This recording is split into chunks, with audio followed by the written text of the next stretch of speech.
नमस्कार दोस्तों। गौतम बुद्ध ने ऐसा क्यों कहा?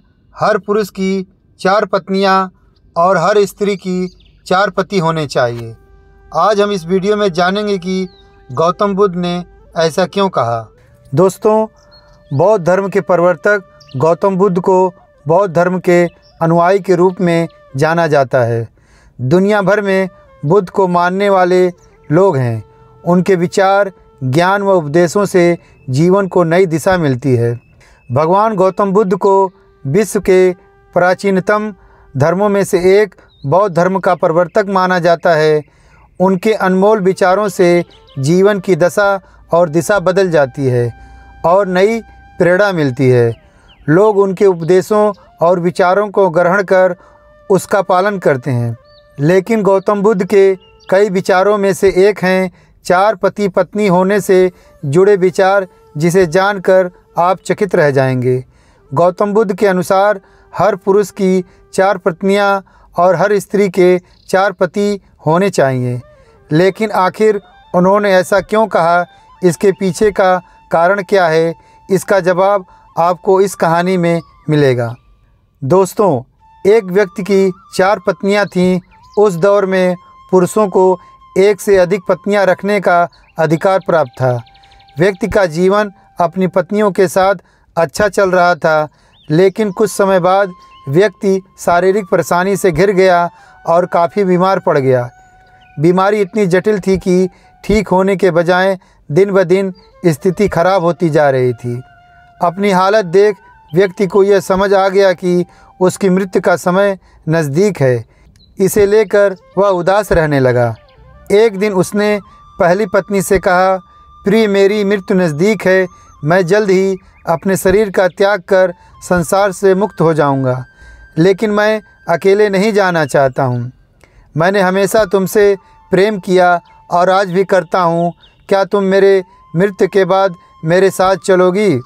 यह सुनते ही पत्नी खामोश हो गई और अंत में उसने हिम्मत जुटाए हुए पति से कहा, स्वामी, मैं जानती हूँ कि आप मुझसे बहुत प्रेम करते हैं और मैं भी आपसे उतना ही प्रेम करती हूँ, लेकिन आपकी मृत्यु के साथ हमारे अलग होने का भी समय आ गया है।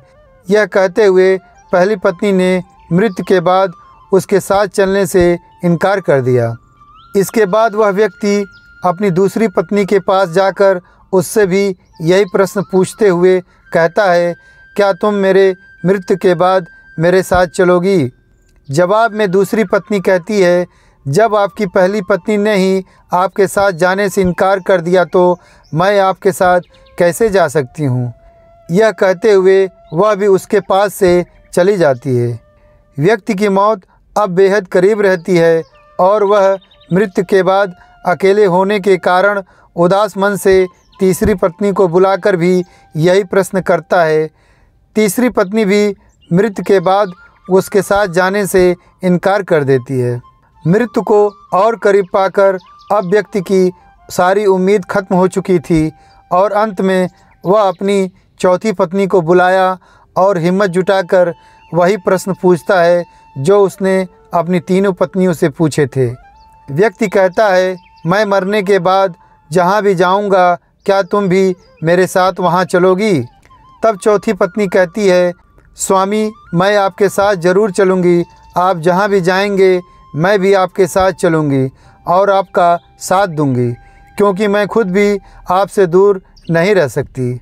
दोस्तों, कहानी को सुनाते हुए गौतम बुद्ध अंत में कहते हैं, हर पुरुष और महिला के पास 4 पत्नियाँ और 4 पति ज़रूर होने चाहिए। यह इसलिए क्योंकि उसे भी चौथी बार में हाँ सुनने को मिले। हालांकि कहानी में बताए 4 पति और 4 पत्नी का तात्पर्य यहाँ गौतम बुद्ध ने जीवन के पहलू को बताया है। गौतम बुद्ध के अनुसार इस कहानी में पहली पत्नी हमारा शरीर है, जो मृत्यु के बाद हमारे साथ नहीं जा सकती।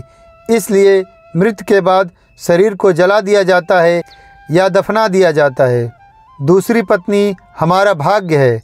मृत्यु के बाद हमारा भाग भी यहीं छूट जाता है और हम उसे साथ नहीं लेकर जा सकते हैं।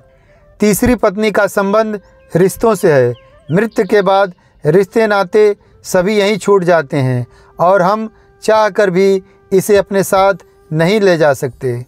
कहानी में चौथी पत्नी जो कि साथ जाने के लिए तैयार हो जाती है, इसका संबंध हमारे कर्म से है। कर्म ही एकमात्र ऐसी चीज़ है जो मृत्यु के बाद हमारे साथ जाती है। कर्म ही वह चीज़ है जिससे हमारे पाप और पुण्य का लेखा जोखा होता है और मृत्यु के बाद हमारी आत्मा को स्वर्ग या नरक की प्राप्ति होती है। दोस्तों, ये कहानी कैसी लगी आपको? प्लीज़ कमेंट करके हमें ज़रूर बताएं। अगर दोस्तों कहानी अच्छी लगी तो प्लीज़ एक लाइक और एक सब्सक्राइब भी कर देना, क्योंकि आपके एक लाइक और एक सब्सक्राइब से मुझे हौसला मिलता है। धन्यवाद।